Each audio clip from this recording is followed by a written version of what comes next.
Hi Girl Scouts.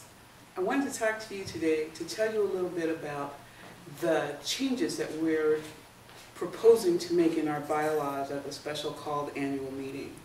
Before I get into the actual details of the change, let me tell you a little bit about how they came about. Starting last year, our former board chair, Suzanne Peterson, appointed a task group to take a look at our governance structure, and particularly whether or not the association concept was actually working for us, and whether or not that was the best way for us to continue to provide input from our volunteers in decision influencing. That task group was made up of members of the board, association chairs, association nominating chairs, and longtime volunteers, as well as they also had staff working with them. That group looked at models from across the country. They worked closely with GSUSA staff, talked to other councils in Texas, and realized that we are one of only 8 councils in the United States that are still using the association structure. At the end of their work, they came up with a suggestion that they provided to the executive committee, who in fact supported that recommendation and brought it to the board, who also endorsed that recommendation. Based on the board's support, I appointed a task group to take a look at our bylaws to help implement the suggestions made by that association task group. The bylaws task force was chaired by Jan King, our chair-elect. It had on it several members of the original bylaws task group, other volunteers, as well as a registered parliamentarian to make sure that we were doing the best thing for our organization. That group reviewed bylaws from every Girl Scout council in Texas, as well as model bylaws that were provided by GSUSA. They surveyed over 100 operational volunteers and spoke to almost every board member about how we could implement these suggestions with the least impact on our council. So that's how we got to where we are today. Now let's talk a little bit about the proposed changes to our bylaws. First, and the one you've probably heard the most about, is the recommendation that we eliminate the associations. The reason behind this is simple. It just was not working for us. You know, we have had, over the past few years, less than 50% participation by available delegates at our association meetings. We are, and always will be, stewards of the money that we raise and that the girls work hard to raise. And it is just not cost effective for us to spend that money to support a structure that is getting less than 50% representation. Second, we're going to reduce the number of delegates. And once again, that's just because we have less than 50% participating. In lieu of associations, we are going to organize in regional areas.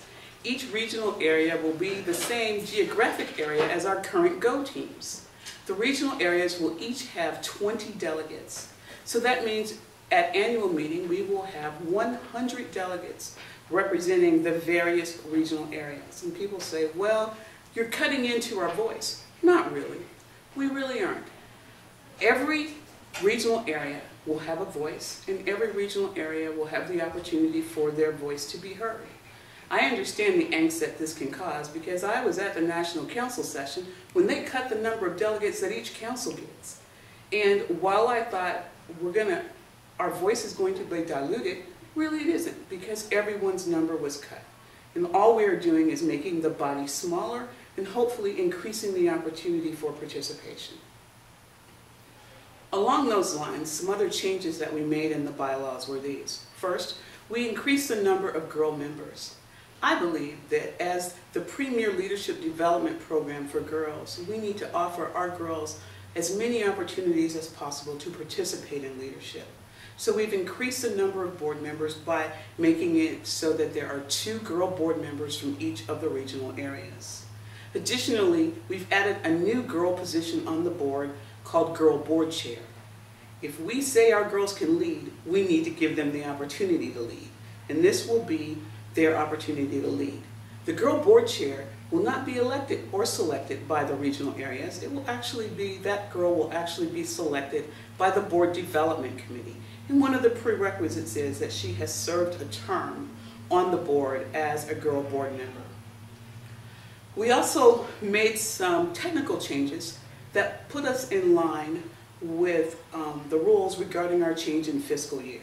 So we are actually moving the date of our annual meeting and some other things like that. Now let's talk about the structure of the board. We are changing the number of board members to allow us some flexibility. The Board Development Committee and the board will have the authority to increase or decrease the number of board members as is appropriate for the situation that we find ourselves in. We have eliminated 2 board officer positions, the first vice chair and the second vice chair, and just created 1 new vice chair position. The chair-elect has been given the additional duty of being the liaison to the regional areas.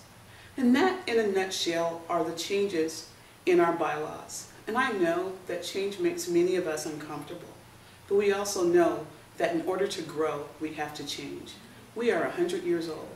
Imagine the changes that this organization has gone through since Daisy Lowe made that phone call 100 years ago. Imagine what it took for us to get to today. Now, think forward. What is it going to take for us to be sitting in January of 2112, celebrating our 200th anniversary? Change is inevitable. We just need to embrace it and move forward. Thanks a lot for listening, Girl Scouts, and have a wonderful day.